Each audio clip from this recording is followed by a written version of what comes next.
Good morning students. आज हम अपना नया टॉपिक क्लास 12 ज्योग्राफी का 3rd चैप्टर पढ़ने जा रहे हैं। फर्स्ट और सेकंड चैप्टर अपन पढ़ चुके हैं, जिसमें मानव भूगोल की प्रकृति विशेष क्षेत्र के बारे में अपन ने फर्स्ट में पढ़ा था, सेकंड में विश्व की प्रमुख जनजातियों के बारे में पढ़ा था। अब थर्ड अपना जो टॉपिक आता है वो आता है अध्याय 3rd है जनसंख्या, वितरण, घनत्व और वृद्धि। आज इसके बेसिक कॉन्सेप्ट को अपन समझेंगे कि जनसंख्या क्या होती है, घनत्व क्या होता है, जनसंख्या वृद्धि क्या होती है, वितरण क्या होता है। तो इन चीज़ों को बड़े ध्यान से अपने को समझना है। और अपना 3rd टॉपिक स्टार्ट करते हैं अपन। तो 3rd टॉपिक में अपन शुरुआत में देखो बुक के अकॉर्डिंग, बुक में भी ध्यान से पढ़ना है। इसमें अपने दिया हुआ है कि पृथ्वी पर मानव सभ्यता के विकास के साथ बहुत सारे इसमें अब पृथ्वी पर जैसे जैसे मानव का अवतरण हुआ, मानव की जनसंख्या बढ़ती गई, तो उसके साथ साथ उसको अनेक प्रकार की समस्याएं उत्पन्न होती गई, जिसके कारण क्या हुआ, सभी स्थानों पर ये जो जनसंख्या का वितरण है, ये जनसंख्या का वितरण एक जैसा समान नहीं पाया जाता। तो अपन सबसे पहले अपन वितरण, घनत्व और वृद्धि, इन तीनों की परिभाषा समझेंगे, उसके बाद में हम आगे बढ़ेंगे। तो सबसे पहले अपन देखते हैं कि जनसंख्या, जैसा कि नाम से प्रतीत हो रहा है जनसंख्या, जन यानी जनता और संख्या का अर्थ क्या होता है, संख्या। तो जनता की संख्या यानी लोगों की संख्या को अपन क्या बोलते हैं, जनसंख्या। तो किसी क्षेत्र विशेष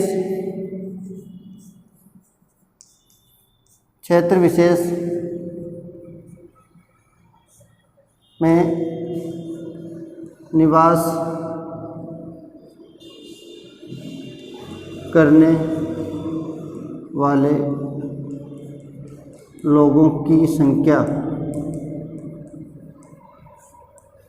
को जनसंख्या कहते हैं। ये तो अपने हो गई जनसंख्या कहते हैं। जनसंख्या के साथ साथ अपन बात करें, दूसरा पॉइंट है जनसंख्या में अपने पहला आता है वितरण।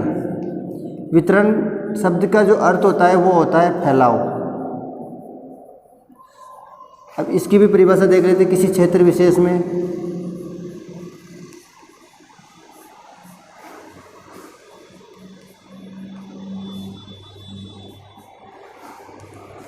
निवास करने वाली जनसंख्या के फैलाव को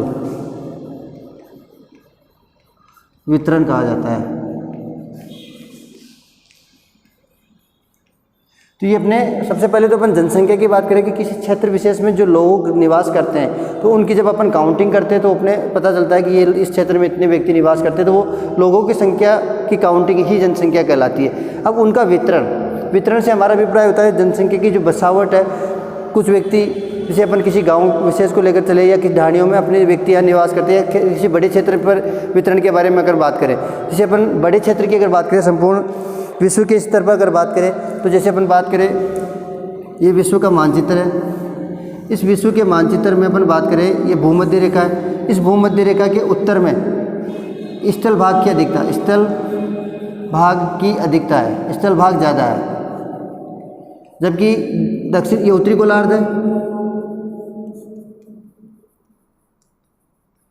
ये दक्षिणी गोलार्ध है। दक्षिणी गोलार्ध में इसमें जल भाग की अधिकता है, यानी इस क्षेत्र जो है दक्षिणी गोलार्ध जो है उसमें जल ज़्यादा पाया जाता है, जबकि उत्तरी गोलार्ध में स्थल की अधिकता यानी भूमि जमीन ज़्यादा है। तो जाहिर सी बात है व्यक्तियों का जमाव इस पर ज़्यादा होगा, यहाँ पर व्यक्ति ज़्यादा निवास करेंगे, यहाँ पर जनसंख्या कम रहेगी। यहाँ पर अपन बोल सकते हैं कि सघन जनसंख्या की बसावट होगी, यहाँ पर विरल जनसंख्या निवास करेगी। तो अगर अपन सवाल पूछे कि सब विश्व के उत्तरी गोलार्ध और दक्षिणी गोलार्ध में जनसंख्या का वितरण कैसा है, तो अपन सीधे से बात कर सकते हैं कि एक रेशियो है, 85% जनसंख्या निवास करती है उत्तरी गोलार्ध में और 15% जनसंख्या निवास करती है दक्षिणी गोलार्ध में। तो ये जनसंख्या का क्या है, फैलाव हो गया।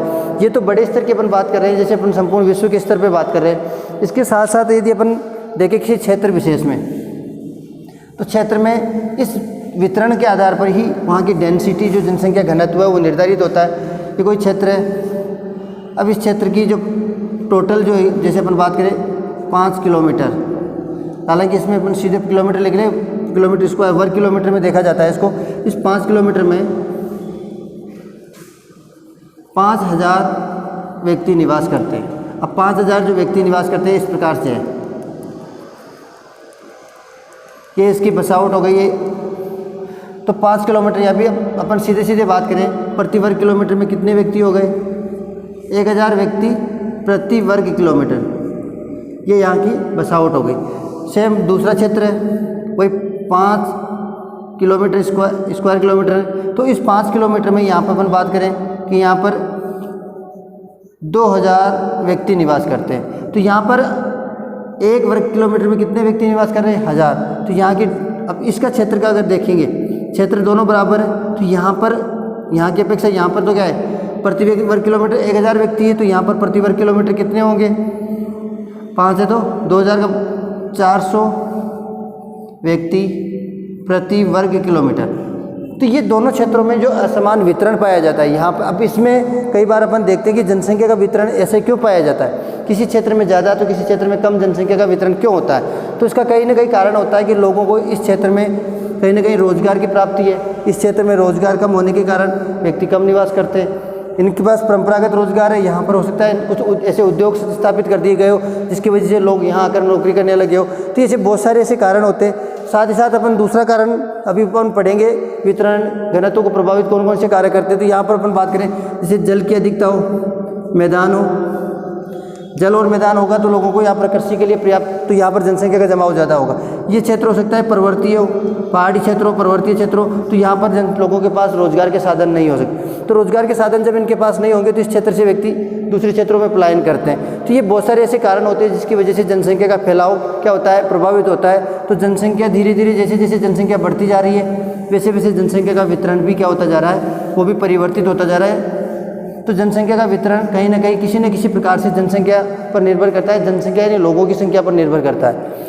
तीसरा अपन, ये तो वितरण हो गया, यानी जनसंख्या का फैलाव, जनसंख्या, लोगों की बसावट, लोगों की बसावट को अपन क्या बोलेंगे, सीधा सीधा वितरण।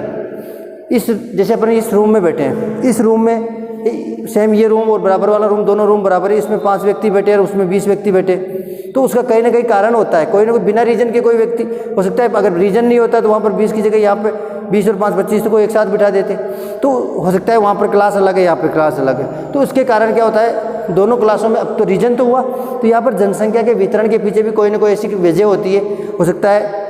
अब वजह कारक कौन कौन से हो सकते हैं, रोजगार हो सकता है, शिक्षा हो सकती है, चिकित्सा सुविधाएं हो सकती है। अभी अपन देखते हैं शहरी क्षेत्रों में लोगों का जमाव या लोगों की अधिकता क्यों रहती है, क्योंकि शहरी क्षेत्रों में लोगों को पर्याप्त मात्रा में सारी सुविधाएं प्राप्त हो जाती है। इस कारण से व्यक्ति ग्रामीण क्षेत्रों से शहरी क्षेत्रों की ओर पलायन करते हैं और शहरी क्षेत्रों में जाकर अपने बच्चों को अच्छी शिक्षा, रोजगार के चक्कर में वो व्यक्ति वहाँ पर निवास करने लगते हैं। वहाँ पर धीरे धीरे जनसंख्या बढ़ने लगती है, वहाँ पर जनसंख्या का वितरण सघन होने लग जाता है। सघन का मतलब ज़्यादा होने लग जाता है। अब ज़्यादा होगा तो सीधी सी बात है, दूसरे नंबर पे जो अपन लिखे हुए घनत्व, घनत्व भी क्या होगा, ये भी बढ़ेगा। अब घनत्व की परिभाषा देखते हैं। घनत्व प्रति वर्ग किलोमीटर में निवास करने वाले व्यक्तियों की संख्या को घनत्व कहा जाता है। यानी प्रति वर्ग किलोमीटर, ये जो जनसंख्या घनत्व है प्रति वर्ग किलोमीटर के आधार पर निकाला जाता है कि प्रति वर्ग किलोमीटर में कितने व्यक्ति निवास कर रहे हैं। तो उसके आधार पर जैसे अपन बात करें अब अपन भारत की जनसंख्या के बारे में, अगर भारत के बारे में बात करें तो भारत की जो जनसंख्या है तो 121, 2011 की जनगणना के 121 करोड़ या 1,21,00,000,000 बोलते हैं। अब संपूर्ण भारत का जो क्षेत्रफल है 32,87,263 वर्ग किलोमीटर। इसमें जब इसका भाग देते हैं तो अपने कितने 382 व्यक्ति प्रति वर्ग किलोमीटर, यानी जो अपना भारत का जनसंख्या 1 वर्ग किलोमीटर में कितने व्यक्ति निवास करते हैं भारत में, एवरेज अगर देखते हैं तो 382। यही एवरेज अपन राजस्थान के संदर्भ में देखते हैं। राजस्थान की जनसंख्या 6.86 करोड़ यानी 6,86,00,000 है और क्षेत्रफल कितना है 3,42,239 वर्ग किलोमीटर। तो इसके आधार पर अपन देखते हैं तो ये जनसंख्या का जो घनत्व है राजस्थान का, ये राजस्थान के संदर्भ में तो राजस्थान का जनसंख्या घनत्व 201 व्यक्ति प्रति वर्ग किलोमीटर आता है। अब राजस्थान का अलग से अगर निकाला जाए तो वो अलग है, भारत का अलग निकालेंगे तो भारत का अलग आएगा। यही अगर अपन राजस्थान में भी अपन बात करें अगर जयपुर की, तो जयपुर का जनसंख्या घनत्व इससे भी अलग आता है। जयपुर का जनसंख्या घनत्व कितना आता है? 595 व्यक्ति प्रति वर्ग किलोमीटर। जयपुर में 2011 की जनगणना के अनुसार जो जनसंख्या घनत्व है जयपुर का वो 595, एक वर्ग किलोमीटर में कितने व्यक्ति निवास करते हैं? 595। जब अपन राजस्थान का एवरेज निकालते तो 201 और भारत का एवरेज निकालते तो 382। तो भारत के एवरेज से अपने राजस्थान में जनसंख्या घनत्व क्या है, डेंसिटी क्या है, कम है, क्योंकि वहाँ पर 382 जबकि अपने यहाँ पे 201 है। जबकि जयपुर का जनसंख्या घनत्व का आपने पिछली क्लासों में पढ़ा होगा कि अपन दिल्ली की बात करें तो दिल्ली में जनसंख्या घनत्व 11,000 के लगभग। अब एक चीज़ आप अनुमान लगा सकते हो कि दिल्ली में एक जनसंख्या घनत्व निकालने का एक ही तरीका है प्रति वर्ग किलोमीटर में, तो इस प्रति वर्ग किलोमीटर में 11,000 व्यक्ति निवास करते हैं। ये कहाँ पे? दिल्ली में। भारत में 382 एवरेज निकल कर आता है, राजस्थान में ये एवरेज निकल कर आता है 201 व्यक्ति और राजस्थान जयपुर में निकल कर आता है। तो इससे आप अनुमान लगा सकते हो किस क्षेत्र में जनसंख्या की सघन बसावट है। अब इसके पीछे कहीं ना कहीं बहुत सारे ऐसे कारण होते हैं जिसकी वजह से क्या होती है, ये जनसंख्या कहीं कम और कहीं ज़्यादा रहती है। तो ये जनसंख्या घनत्व हो गया। नेक्स्ट अपन बात करते हैं जनसंख्या वृद्धि। ये केवल अपने को परिभाषा देख रहे हैं, इसके बाद में अपन इसको विस्तार से पढ़ेंगे। जनसंख्या वृद्धि, अब इसकी परिभाषा सीधी, वृद्धि, वृद्धि से क्या मतलब होता है? बढ़ना। किसी क्षेत्र में एक निश्चित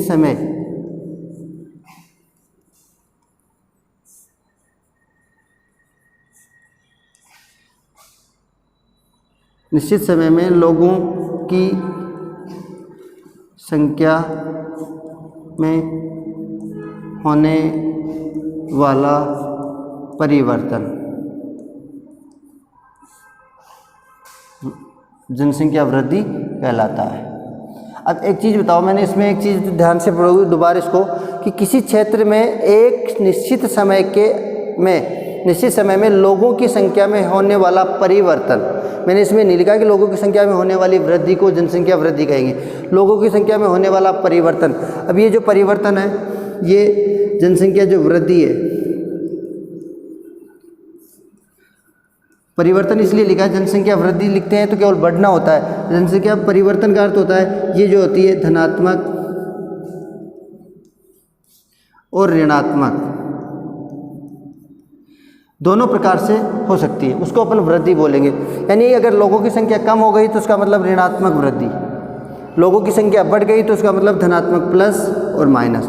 तो इस कारण से अपन इसको बोलते हैं किसी क्षेत्र के एक निश्चित समय। अब इसमें पर डे तो अपन काउंट करने से रहे, तो इसलिए अपन ने लिखा है कि एक निश्चित समय। अभी अपने भारत में एक निश्चित समय कितना होता है? 10 वर्ष के अंतराल पर हम जनसंख्या की काउंटिंग करते हैं। तो 10 वर्ष पश्चात ही अपने को जनसंख्या में कितना परिवर्तन हुआ, कितनी जनसंख्या बढ़ी, तो उस चीज़ का पता लगता है। तो एक निश्चित समय में लोगों की संख्या में होने वाली परिवर्तन को अपन क्या बोलते हैं? अब ये परिवर्तन हो सकता है किसी क्षेत्र में धनात्मक और किसी में ऋणात्मक।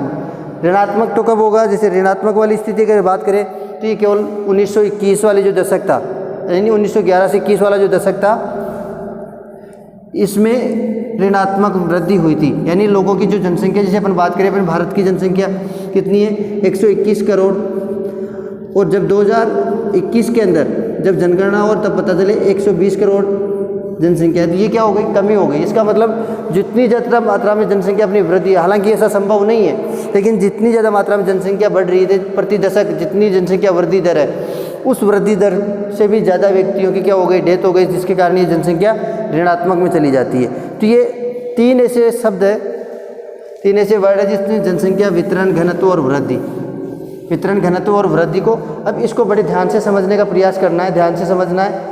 अब इसमें अपने आगे दिया हुआ है बुक में कि मानव एक संसाधन के रूप में, मानव को एक संसाधन माना गया है। बिल्कुल, मानव एक संसाधन है। अभी आप इसको समझने का प्रयास करें कि एक चीज़ अपन अनुमान लगाएं कि बिना मानव के कोई भी विकास कार्य क्या संभव है? किसी भी प्रकार से अपन देखते हैं तो बिना मानव की सहायता के कोई भी विकास कार्य यहाँ पर या देश के विकास में, विश्व में किसी भी स्तर पर बिना मानव की सहायता के कोई सा भी कार्य, विकास का कार्य नहीं कर सकते। इसलिए मानव को भी एक संसाधन माना गया है और मानव की सहायता से ही ये सारी चीज़ें अपन कर सकते हैं, मानव को एक संसाधन मानते हुए। क्योंकि मानव जो है अपने भूगोल में, मानव जो है किसकी बात कर रहे हैं अपन, पढ़ कौन सी रहे, बुक का नाम क्या है अपना, मानव भूगोल।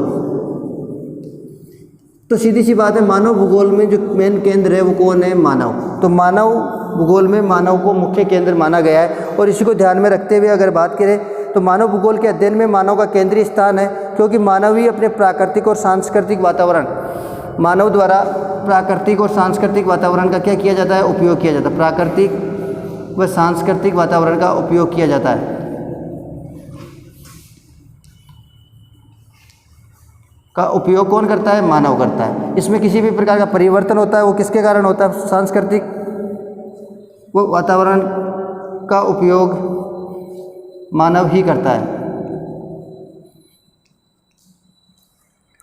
तो इसमें अपन सबसे पहले बात करें कि इस चीज़ को, उससे प्रभावित मानव इस प्राकृतिक और सांस्कृतिक वातावरण से प्रभावित होता है। यानी कई बार अपन देखते हैं कि अपन किसी क्षेत्र में या अपन यहाँ पर निवास करते हैं और अपने यहाँ का नॉर्मल टेम्परेचर जो होता है 30 से 40 डिग्री सेंटीग्रेड टेम्परेचर रहता है।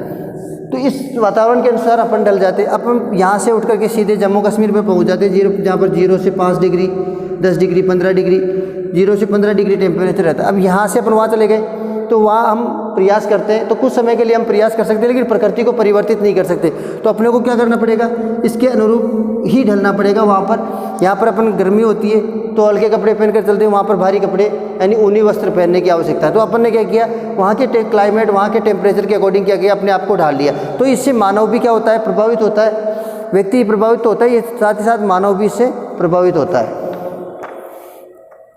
अब इसमें अपन बात करें नेक्स्ट, उनमें वो परिवर्तन, अब परिवर्तन जो है वो मानव किस किस में परिवर्तन करता है। तो मानव जो है मुख्य रूप से कि कौन कौन सी चीज़ें, भूमि, जल, मिट्टी,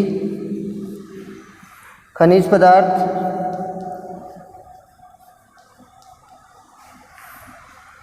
वनस्पति, जंतुओं का उपयोग और जीव जंतुओं,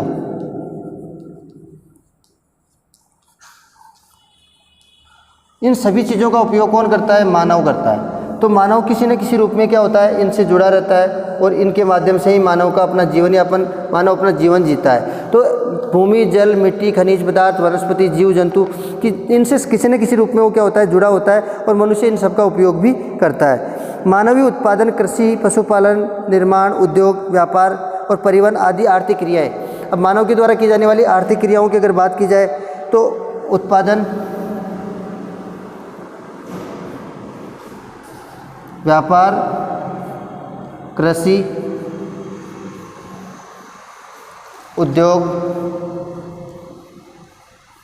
ये सारे कार्य कौन करता है, मानव करता है। और मानव, इसके अलावा अपन बात करें इसमें एक और शब्द आर्थिक क्रियाएं, परिवहन, ये आर्थिक क्रियाएं,